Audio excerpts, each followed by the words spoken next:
Hey, and welcome to Edith's Table. Today we'll be making these scalloped potatoes, super cheesy, super creamy, and it's video 7 of 9 of our Christmas holiday series, posting every Monday, Wednesdays, and Fridays. Of course, if you want to make this specific recipe, please stay tuned. Catch you in a jiffy. Alrighty, in order to get started with our scalloped potatoes, these are the ingredients we'll be needing. So here I have 2 potatoes that have been thinly sliced. I did this on a mandolin, and of course you can use any potatoes of your choice. Here I have 1 cup of milk, a half a cup of vegetable broth, a 1/4 of an onion chopped, half a cup of sharp cheddar cheese grated, half a cup of smoked gouda grated, 3 tablespoons of butter, 3 tablespoons of all-purpose flour, 4 garlic cloves minced, and 1 teaspoon of thyme. Alrighty, let's get to it.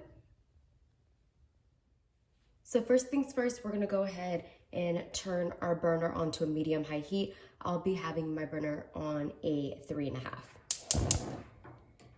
And in the meantime, we also wanna go ahead and turn on our oven to 350 degrees.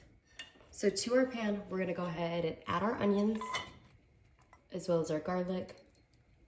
We'll also add in our butter, and we want our onions and our garlic to be nice and translucent and fragrant. Alrighty, so now that our onions and garlic are nice and golden and are aromatic, we're gonna go ahead and just dust this with some flour. And we're kind of creating a roux, a golden roux at that. And so we want this nice and mixed. We want the flour taste to be cooked out. So once our mixture is nice and bubbly, we're gonna go ahead and add our milk to this. And I'm gonna go ahead and switch gears here and get me a whisk. And to this, we'll also be adding our vegetable broth, as well as our thyme. We want this to become nice and thick and creamy.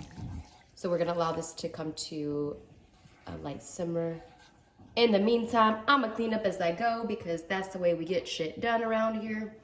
So this is really nice and creamy. It's exactly what we're looking for.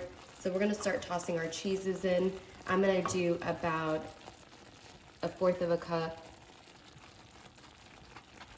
of our sharp cheddar. And the same thing for our smoked gouda. And then I'm just gonna combine these two because this is what we'll top our scalloped potatoes with. And if you want more cheese, go on at it. So we're gonna go ahead and taste for some salt. That tastes really, really good. But it does need some salt, so I'm gonna add about a teaspoon of salt. And I'm also gonna go ahead and add about a teaspoon of black pepper. I lied, like a half a teaspoon. And we're gonna crank down our heat a little bit. And we're gonna give this a good mix. And then we'll go ahead and give this another taste. And good God almighty, that is perfect. And so now we're gonna go ahead and start layering this. And I'm gonna go ahead and use my teensy weensy little cast iron. She's back again. And so we'll turn off the heat now. So what we'll be doing, you definitely wanna drain out the water from your potatoes. So I'm gonna go ahead and do that now. And next we're gonna put a little bit of our little cream mixture onto the bottom of our pan. And this will just kind of give us a base to work with. You want the flavor to be dispersed throughout these scalloped potatoes, not just half of them. So once that's all in there, we're gonna put about half of our potatoes in.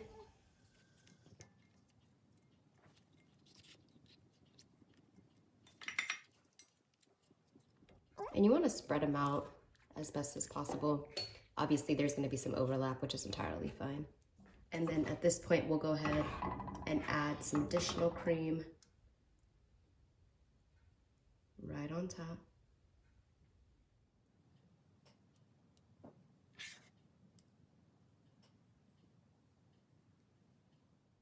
Try to get this all up and through it. And once that's nice and spread out, you can actually pop a little bit of cheese into this layer. And then we'll go ahead and add some additional potatoes. we're gonna do the same thing. Just kind of spread these bad boys out. Not like that. Be careful. And then at this point, we're gonna go ahead and add the remainder of our cream. And this is good for about 2 servings. So if you want more, double the recipe. Don't leave anything behind. We want all this goodness all up and through here. And because these potatoes are so thinly sliced, it's not gonna take very long for this to cook. So you do want them doused in this shit. That we're at this stage where all of our potatoes are nice and covered. We're gonna go ahead and pop some more cheese on this. And you can really use any combination of cheeses that you want. This is what I had in my fridge, so this is what we're rocking with. So at this point, we're gonna go ahead and cover our cast iron with some foil. You wanna wrap that nice and tightly to make sure that some of that steam is what's cooking our potatoes. And so we're gonna cook this in the oven for approximately 30 to 35 minutes. And then we do wanna broil on low for about 5 minutes with the foil off. And so we'll check back in on this in about 30 minutes or so. So here's our finished scalloped potatoes. I did wind up putting this in the oven covered for approximately 45 to 50 minutes. It did take a little longer than expected, but then I did put it in under the broiler for about 5 minutes uncovered, and that's how we got that golden crust. Do yourself a favor and make this shit. I'm probably gonna go in and finish this whole baby ass cast iron. Anyhow, if you do make it, please let me know in the comments below. And of course, as always, if you like this video, please don't forget to like, comment, share, and subscribe. Peace until next time.